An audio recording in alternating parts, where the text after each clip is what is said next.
Hello and welcome. We're going to talk about the first law of thermodynamics right now.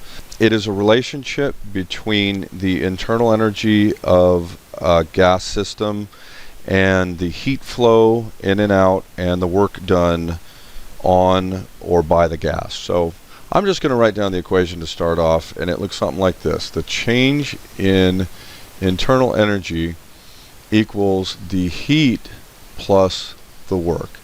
A very simple looking but sometimes deceptively difficult to use equation. Now in our next video I'm going to get into more of the meat and potatoes about the work aspect of this, but for now we're going to talk about it in very simple terms. So as you know, the change in internal energy is very much related to the temperature, the change in temperature. And so really what we're looking at is two different ways that you can change the temperature of the gas. The first being heat. Heat is the flow of energy directly into the system. And this is something that is going to happen when the system comes in contact with a environment or another object that has a different temperature. A warmer object brought in contact with our system will make heat flow into the system. A cooler object would make heat flow out of the system. Of course, heat will have the unit of joules because we're talking about energy here. The other way we can change the temperature of the system would be to do work on it. And the standard way of talking about this would be the idea of having a gas contained in a cylinder or something like that with a movable piston. So what that is the ability to change the volume of the gas, essentially. Doing work on the system would be manipulating the piston in such a way that the temperature goes up, or manipulating in such a way that the temperature goes down. And like I said, I'm not going to go into the details of that right now because I'm going to save that for the next video and the next worksheet. So what you need to know is essentially how to keep track of the signs. Again, heat flowing into the system is going to be positive. So Q, when heat is flowing in, will be positive, and when heat is flowing out, it will be negative. So in one case, it makes the temperature go up, in the other case, it makes the temperature go down.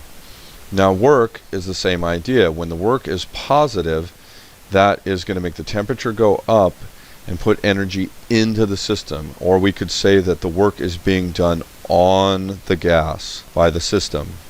Now when the work is negative, we would say that the temperature is going down, and we say that the work would be done by the gas on the system. And again, this will make a lot more sense in the details when we get to the next worksheet. Now I just want to do a really quick example to show you how to work this. It's mostly interpreting language in word problems. So in my example, we have a sample of gas that absorbs 5,000 joules of energy in the form of heat.